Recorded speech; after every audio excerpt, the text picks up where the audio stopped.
Welcome to the Work Positive Podcast with your host, executive coach, and culture architect, Dr. Joey Faucette.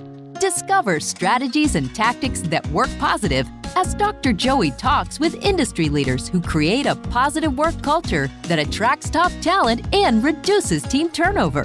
Discover how you can create a work positive culture that increases productivity and profits. Here's your host, Dr. Joey. Work Positive Nation, we're all about attracting top talent and keeping top talent so that we create that positive work culture that actually increases productivity and profits. How do you do that in the changing landscape of decade after decade after decade if you're in a legacy type business? Today's guest has done exactly that. Attracted top talent, kept the ones that needed to stay, allowed the ones who were better suited for another position somewhere else, right? Inviting them to go somewhere else, and then created that positive work culture. In fact, if you've ever belonged to a B&I chapter anywhere in the world, you say in your covenant, in your pledge to your fellow B&I members, that you want to create a positive and supportive environment in that chapter. How do you do that in your business? What can we learn from this father of modern networking? Dr. Ivan Misner is my guest today, Work Positive Nation. Ivan, thanks so much for being on our podcast. Thanks, Joe. I appreciate it. And hey, listen, I'm just glad they're not calling me the grandfather of modern networking. I don't know, man. My best role is being a pops. Yeah, we were talking about that. Being a grandfather, I'm not quite there yet, but I'm close. You'll know exactly what I'm talking about. Then you'll get your PR folks to rewrite this as the grandfather, right? Because that'll be your best gig ever, man.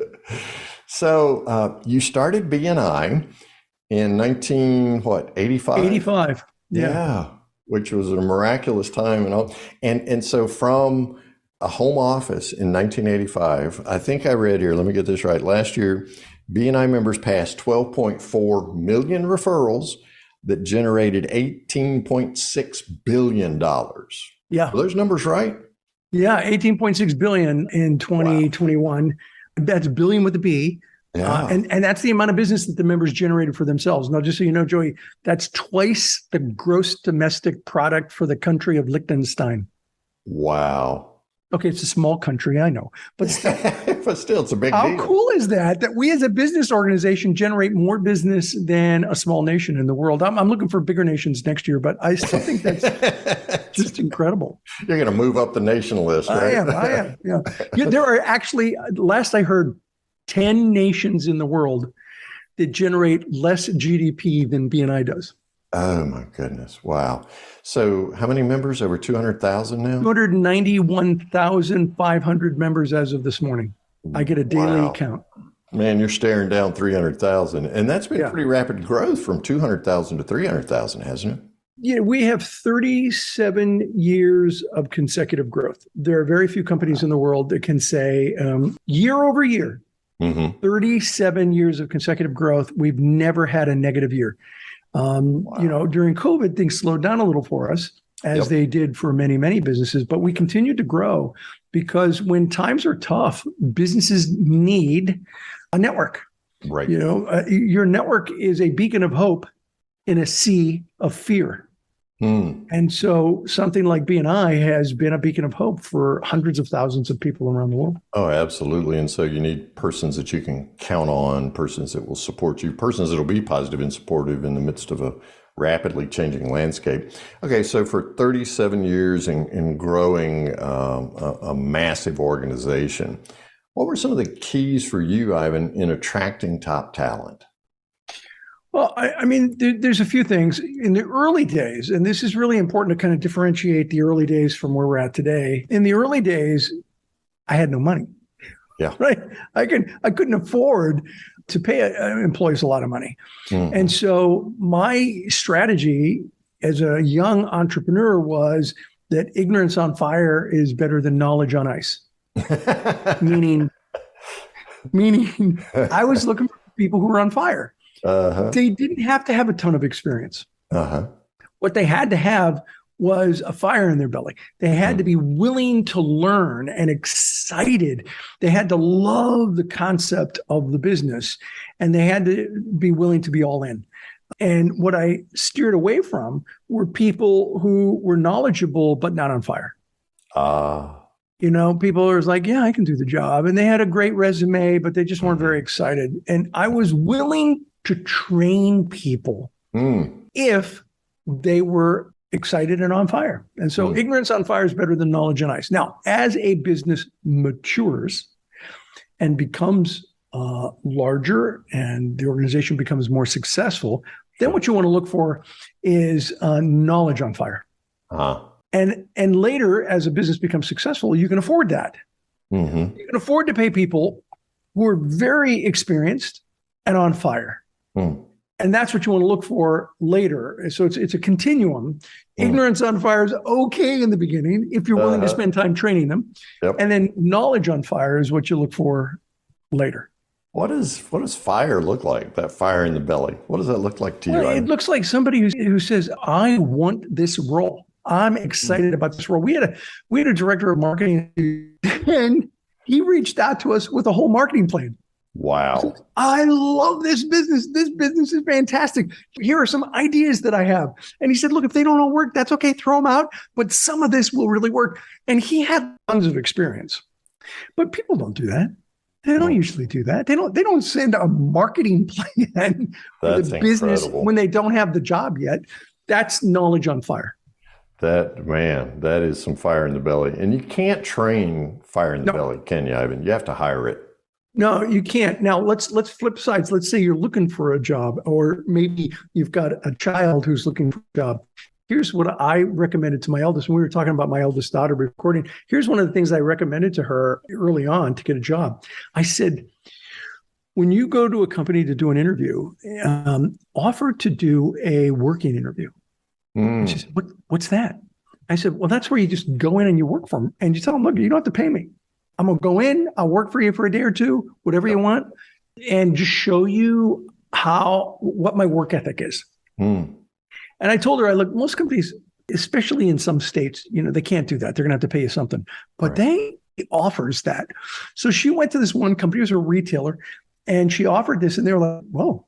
She did photographs for the event. She did a great job. They hired her. That's ignorance on fire. Wow. She didn't know anything about the product. She had to learn the product. But she was on fire. She showed she was on fire. So those are two sides of the same coin. Yeah. Wow. It's almost like you audition for a job then, and that's that willingness to work, to display your fire in the belly. It just doesn't come along very often. So it allowed your daughter to set herself apart from the pack. Oh, yeah, substantially. Yeah, and I'm assuming she got the job. And she got the job. She's still there. She's on maternity leave right now, but she's still there. And that's when you'll become the best pops ever, right? Yeah, that's it. That'll be your next big role, right? Well, looking forward to it. Attracting that top talent then really has that baseline of fire in the belly. So when you're starting out, ignorance on fire, because you can't teach the on fire, but you can train them in your particular skill set. And then later, the knowledge on fire. What about keeping those people? So you get them on your team, they're on fire. How do you keep that fire burning? Well, there's a few things. First of all, I tended throughout my career to treat loyalty like royalty, meaning, an employee who was loyal to the company and worked hard, I really wanted to keep. Between us, I probably did it, meaning I kept some people that probably were past their sell-by date. They could no longer do the job or were willing to do the job. The concept of treating staff, the idea of loyalty like royalty is a solid philosophy.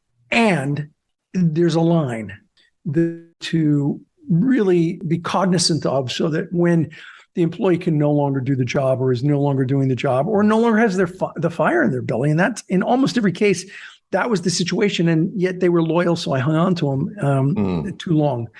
And that's an issue. I had lunch with Harvey Mackay. You know Harvey Mackay? He wrote Swimming with Sharks. Yes. This one lunch I had with him about 15 years ago, he said something to me that was so valuable. He said, I've lost more sleep over the people I've kept than the people I've let go.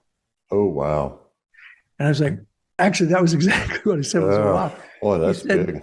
He said, and I lose sleep when I let people go. I don't like to let people go. But I have, over my career, lost more sleep over the people I've kept. And that was a real game changer for me. When I heard that, that was when I was like, yeah, okay, I need to have that line in the sand where the loyalty like royalty is now transitioning. And you have to both, two core values of BNI is recognition and accountability. And those are two ends of the spectrum. Yes. Accountability is that's where you got to hold people accountable for their work. And you have to have systems and processes and rules. Hockey without rules would be boxing on ice. Yeah. You got to have rules, right. And you have to have expectations as to what employees are going to do. And that means that you then have to have accountability. And when you've held people accountable and they've done a good job, that's when you have to really do a good job of recognition. And so if you have both accountability and recognition, you're going to do a good job in hiring, managing, and keeping employees. Yeah. So opposite sides of the same coin there, right? And yep. You really need exactly both sides. So what were some of the ways? What tends to happen is we talk about one thing, and we forget that a lot of what we're talking about really is a spectrum.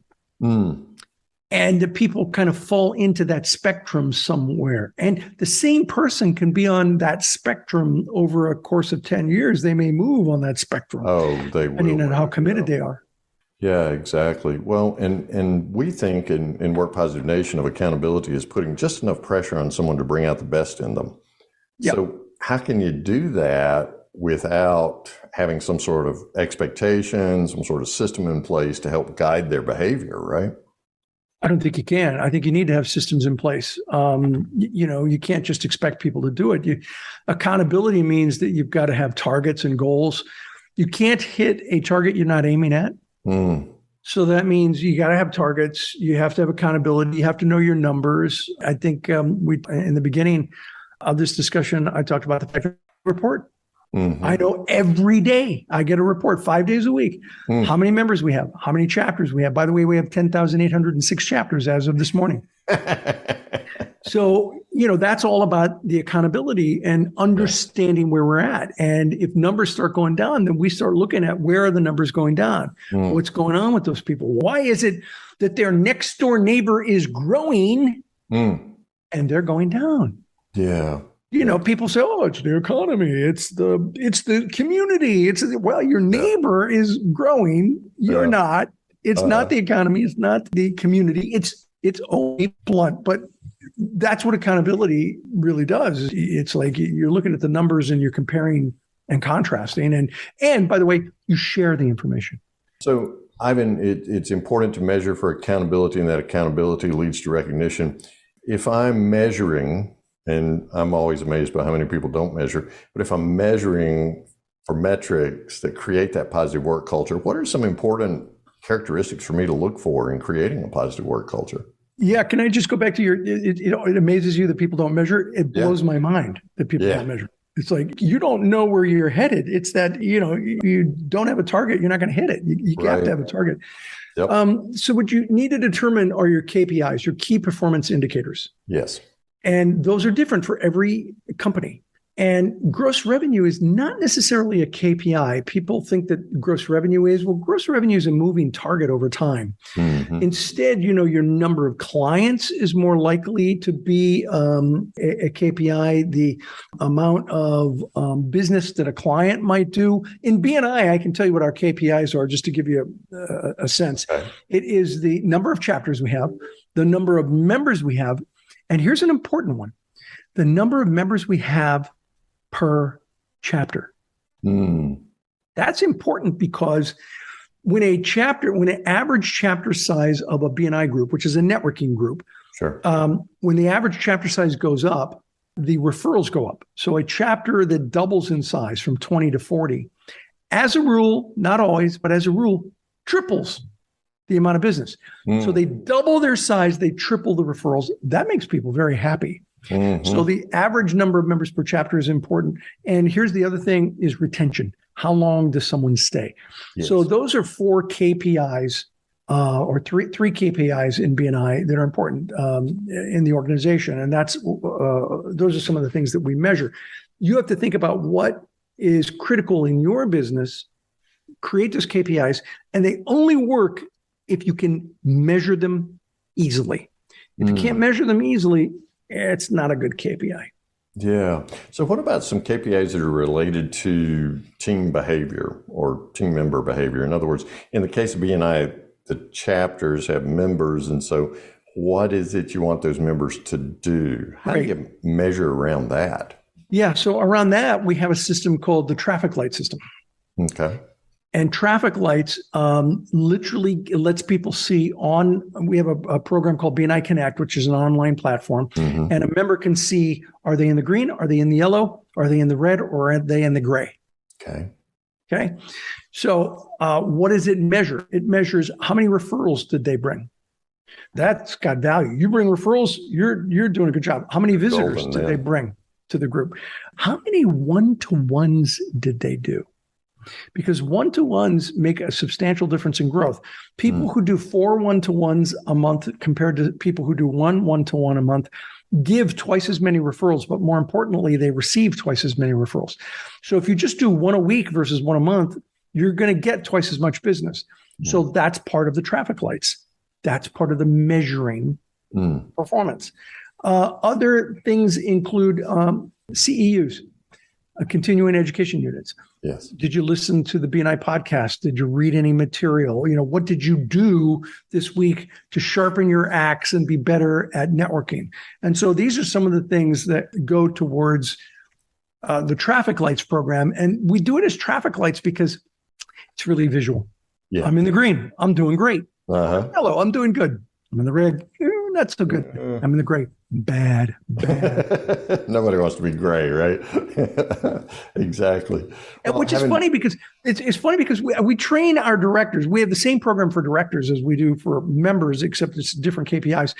And in our directors, they come to conferences, and directors, they tell everybody what they should be doing. You get a horrible director, and they love telling people what they're doing. They're doing it all wrong. They're in the gray. They'll tell people. And so I tell directors, when they're giving you their opinion, ask them where they are in traffic lights. If they're in the green, write everything down, do everything they say. If they're in the yellow, pay attention to the stuff that makes sense. If they're in the red, thank them for their effort. If they're in the gray, run, don't walk. Do not listen to anything they say. Don't do anything they do. So people will tell you what they're doing, even if they're doing it wrong. Yeah. That's why KPIs are important. Oh, they really are. And having been a member of a BNI chapter for a while, thanks for talking about that, because what you're doing is you're describing and rewarding human behavior, and you're showing how that behavior will increase your own amount of business. That's the bottom line. 1 1-to-1 a month versus 4 1-to-1s a month. Now, talk about Giver's Gain. And by the way, it's not about doing stuff for BNI. It's about doing stuff that'll help you get more business. That's what it's about. Absolutely. Yeah. But you have identified that behavior that leads to benefiting my business, and you've tagged it right into when I learn more about somebody else's business, I'm giving them more referrals, then I'm going to get more referrals myself. Yeah. And that's a principle that you trademarked called Giver's Gain. Talk to us about that. Well, Giver's Gain is an important concept, and it's one that is all about, a relational connection as opposed to a transactional connection. And so it's not, hey, look, if you do this for me, I'll do that for you. Right. So it can't be transactional. It's got to be relational. To me, Giver's Gain is more than a phrase. It's a way of living one's life. It's a way of interacting with people in order to build relationships. It's a perspective to interact with people. It's an attitude, not an expectation. And when it's applied properly, it'll change your life. And when it changes enough lives, it'll change the world. It's a philosophy of doing business that makes a difference for people. Yeah, your friend Jack Canfield would probably refer to as the law of reciprocity, would come close to describing it, right? Yeah, the law of reciprocity has been around for a long time. That's exactly what Giver's Gain is about. And what I love about those two words is it says it all in 2 words. If you give, you're going to receive. And, so we talk about things being on a spectrum. There are oftentimes people who say, yeah, but I've given and given and given, and this person doesn't give back to me. Okay. I wrote a book called Infinite Giving, and it's about the 7 principles of giver's gain. And one of the 7 principles is being an infinite giver does not mean you're an infinite victim. So you have to have discernment. And so if you, Joey, are giving and giving and giving to me, and I don't really care, and I don't really give back in any way, and giving back, by the way, can be different. You might give me referrals, I give you advice. That advice might be worth more than the referrals you give me. Absolutely. One word of advice might exponentially increase your business. So are we giving to each other? Whatever that looks like. It could be referrals, it could be advice, it could be support, it could be anything. But are we giving to each other? And if we're giving back and forth, then that fits the philosophy of giver's gain. If one of us is giving and the other is not giving anything, then that's where discernment needs to come in. And, being an infinite giver doesn't mean you're an infinite victim. It means that you need to say, okay, this is not a person who's going to practice a philosophy that I believe in, and you find somebody else. Yeah, and it's just a difference in core values right there, right? Because some people are takers, other people are givers. And so you find those persons with whom you can share that giver's gain core value.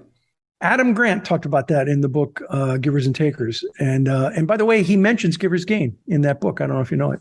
That's awesome. That is awesome. Well, I know that was one of the highly attractive things to me about being a part of a BNI chapter was that giver's gain and really being able to practice that. And the other was you're introducing me to KPIs wrapped around human behavior. Yeah. And it seems to me if companies have goals for creating a positive work culture, Ivan, that then they would also have human behavior expectations clearly delineated, just like you do using your traffic light system there. What is it that prevents businesses from having those expectations enumerated like that for human behavior? Well, I think, it's all in the training that we do for the people who work for us, the orientation. I remember working for a company once many, many, many, many years ago when I didn't have any gray hair. And, they basically said, they brought me in. They didn't really know my job because it was a new role. They said, we're not quite sure what, you're supposed to do. We have a job description. This is for you. Here's the office. This is your office. The men's room is down the aisle. Your boss is in Sacramento at a state assembly meeting. He's going to be back in a couple of days. We have no idea what you're supposed to do. Good luck. And that was my orientation. You were onboarded quite well, weren't you? Oh, it was horrible. And so, you've got to onboard your people in a way that embraces the culture of the organization and brings them into it. And so one of the things that we do at BNI is we do new employee boot camp. And so you can't even start your job full-time until you finish boot camp, which usually takes at least 2 weeks. Okay. So you're not doing your job completely. You do little pieces of it until you finish boot camp. And boot camp is you go to BNI meetings to see what they're like. And sometimes an employee has never been to a BNI meeting. So they go to a BNI meeting. They meet with what we call director consultants, which are people in the field, executive directors, higher level people, maybe a national director. They will obviously meet with HR. They may meet with the software, the program people. They have to meet different people. And the boot camp final, talking to me about the vision, the mission, the core values of the organization. They have to actually complete a test and turn it in to me. And then they get to ask me questions about whatever they want. I don't care. Personal, business. And I answer those questions. If they've completed their boot camp and done the test, passed the test, and then I talk to them. That's all. That's a 2-week, minimum 2-week orientation before they can start their job full time. That's the way you help engage people in the culture of the organization. And culture eats strategy for breakfast. It is the secret sauce of a successful business. Say it again, Ivan. Culture eats strategy for breakfast. It is the secret sauce of any organization. If you want to be an industry leader, you have to have an amazing organizational culture. Yes, indeed. Now, what if somebody goes through that boot camp and they go, hey, I don't have mission alignment with BNI mission alignment. What do you do then? Yeah, well, look, there have been a couple of people that didn't make it through boot camp. Mm-hmm. So, it's generally either coach people up or coach people out. And that's where it goes back to I've lost more sleep over people I've kept than people I've let go. Mm-hmm. And so, you have to know when to let people go. And there have been people who early on in the process, we realized that there was not a good fit between their values and our values, and we let them go. But generally speaking, you got to give people a little bit of time. We've got one employee in BNI. Mm-hmm. She's been with the company for 10 years. Mm-hmm. It's a rough start. Maybe not the best start possible. But she was the poster child for ignorance on fire. Really? Yeah, absolutely. Well, a little bit of a rough start. She now has a very senior position in the company. She has moved up at least 3 levels, maybe 4 in the last 10 years. Wow. Because, we gave her time. Mm. We gave her time to figure it out. Mm-hmm. We could see she was on fire. Mm-hmm. We learned that she had the right values. She's now an incredibly valuable executive with the company and started in a staff support role and is now an executive, an important executive in the company. Well, the reality is you can cure ignorance, right? Yep. It's stupidity you can't manage or do anything about. So yeah, stupidity and a lack of interest. People that are just complacency is hard to cure. Oh, it really is. Well, that's why fire in the belly is so important, right? Yeah, I had an employee years ago who made, and this is a long time ago, Joey. It was like a $5,000 to $10,000 mistake. Now, I believe that when you give, in order to scale a business, you have to delegate. And what happens is people delegate wrong. They delegate responsibility, but not authority. And the truth is you have to delegate responsibility and authority. Now, you might not delegate all of the authority all at once. A learner has to get authority over time. This is an employee that I delegated responsibility and authority to over a period of time. She had the authority to make decisions. She made was a $7,000 or $10,000 mistake. Okay. And this was years ago. And that was a boatload of money. That was a lot of money then, man. And so I called her in my office and she said, are you going to fire me? And I said, well, let's talk. Said, what did you learn from this experience? Yes. And she told me what she learned, and it was right on the money. And, I said, what will you do? What would you do if you were in this situation again in the future? And she answered the question, and she was, she realized she made a mistake. She knew she made a mistake. She owned up to it. She was not defensive.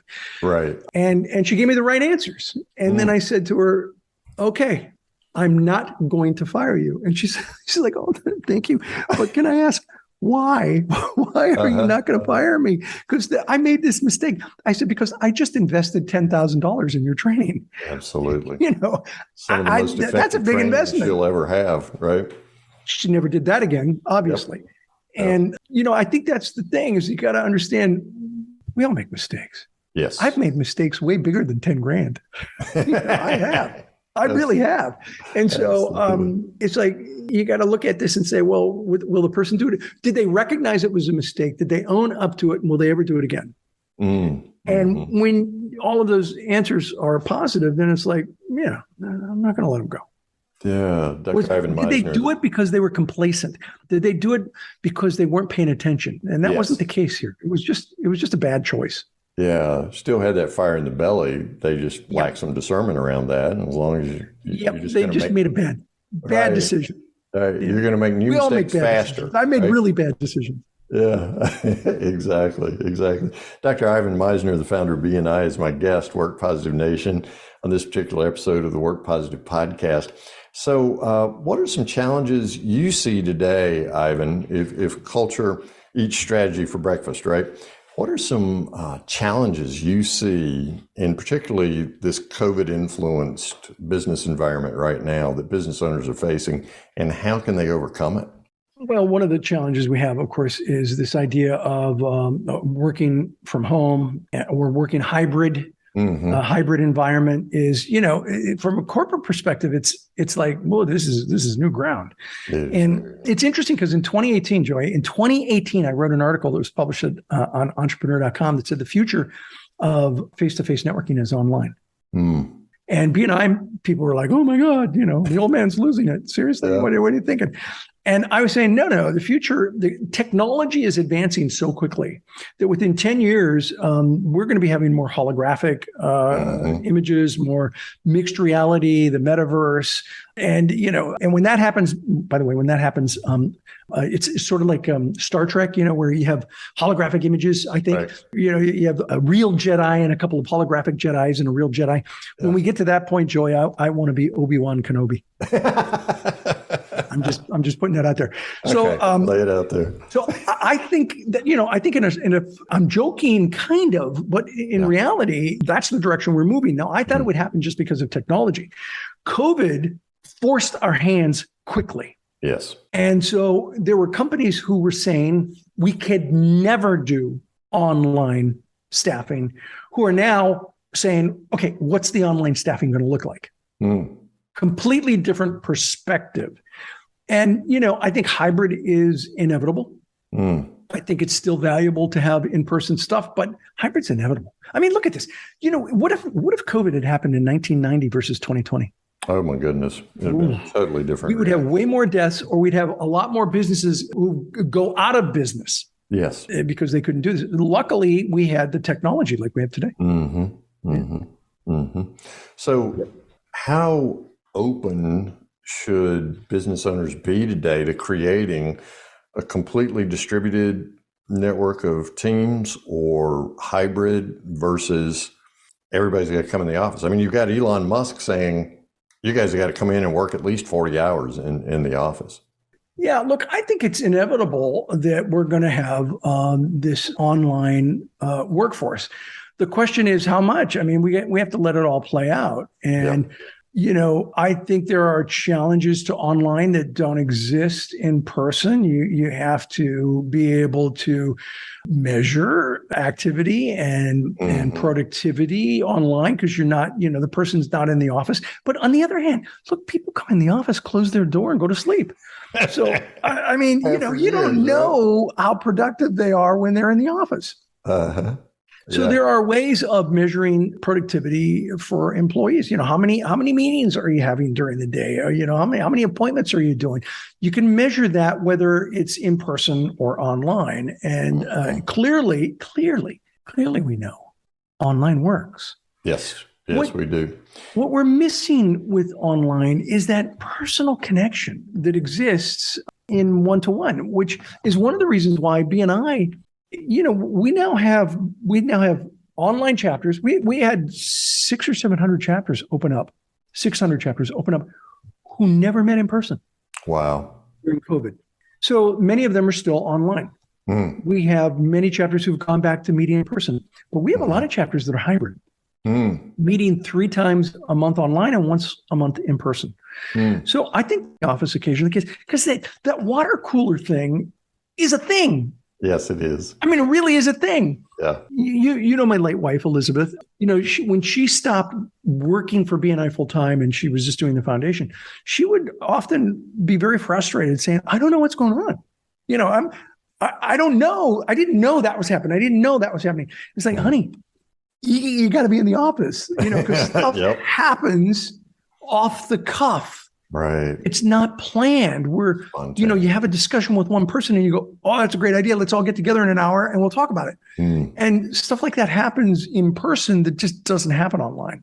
Yeah. So I think the hybrid is the best of both worlds. Yeah. Well, and particularly when you designate those times as collaborative ideation. Yeah.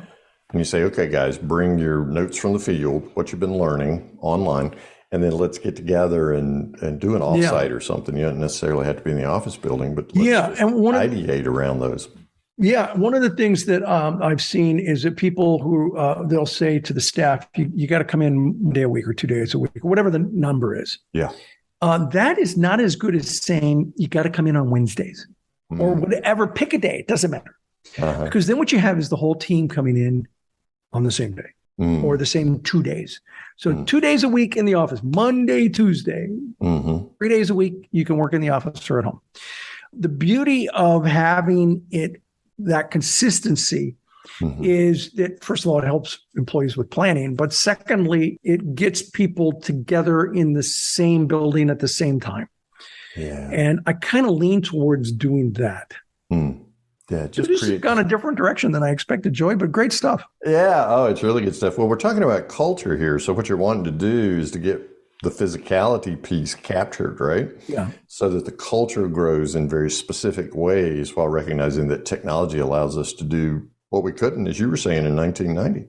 Yeah. So, back to the culture question, one of the things that we're really good about doing, and Graham Weimiller, the CEO of BNI, who took over managing the company, he's continued it, is before he starts every staff meeting, he says to everyone there, or he'll pick one person. So he'll just pick you out of the blue. Joey, tell me what BNI core value resonates with you and why. And then the employee has to stand up and talk about a particular core value and why that's valuable to them, why they like that. And it's one of the things that gets people constantly thinking about the core values, how they apply to them, what they like about them, which ones resonate most with them. And it's keeping those core values top of mind that helps, mind you, helps create a great culture. Oh, it does. And it constantly reinforces the alignment of personal core values with company core values, right? Yeah, because when those are aligned, that's when the magic really happens. That's when magic happens. That's a great way of putting it. And you're able to pursue mission with fire in the belly, regardless of whether you're ignorant or knowledgeable, right? Exactly. Dr. Ivan Misner is my guest on this episode of the Work Positive Podcast. You can right now, if you want to, go to ivanmisner.com, or you can go to bni.com and discover more about how you can create an amazing culture like BNI has had since 1985. Ivan, our listeners always want to know the answer to this question. What's one bit of advice you would give to our listeners today, one action they can take to create a positive work culture? Well, I think one of the most important things for entrepreneurs, and most entrepreneurs don't get this, is if you want to be successful at anything, whatever it is that you're focusing on, you got to do 6 things 1,000 times, not 1,000 things 6 times. Yeah. And what entrepreneurs tend to do is 1,000 things 6 times. Yep. And then they can't figure out why it's not having incredible success. And the truth is that you want to pick a handful of things, like your KPIs. That's a handful of things. And you do it over and over and over and over again. If I have any superpower as a business person, it is that I am a dog with a bone. I will take some issue and work it and work it and work it until I get it to where it needs to be. I think it's one of the most important things, whether you're talking about culture or revenue or, hiring people, whatever it is, 6,000 times. Just pick your 6 things. Work Positive Nation, and go do it 1,000 times. And how do you pick those 6 things? You come listen to podcasts like this. Exactly. You do. And you hear ideas that you go, that resonates with me. I'm going to do that. I'm going to do it over and over and over again. That's why lifelong learning is such an important core value for successful business people. Oh, it is. And BNI does such a great job of educating. I mean, there's an educational moment in every meeting, right? And then the resources that you guys offer online through BNI.com are just phenomenal. Someone who has no idea how to network can join a BNI chapter. And if they'll spend some time at BNI.com, learn everything they need to know to make their business successful. Yeah, very true. Thank you. Thank you for listening to the Work Positive Podcast with your host, executive coach, and culture architect, Dr. Joey Faucette. Please share this podcast with your friends who are small business leaders so they can create a positive work culture that increases productivity and profits. Get your free 15-point Work Positive checklist to help you attract top talent and reduce team turnover. Download the checklist at workpositive.today/checklist. Remember, it pays to work positive.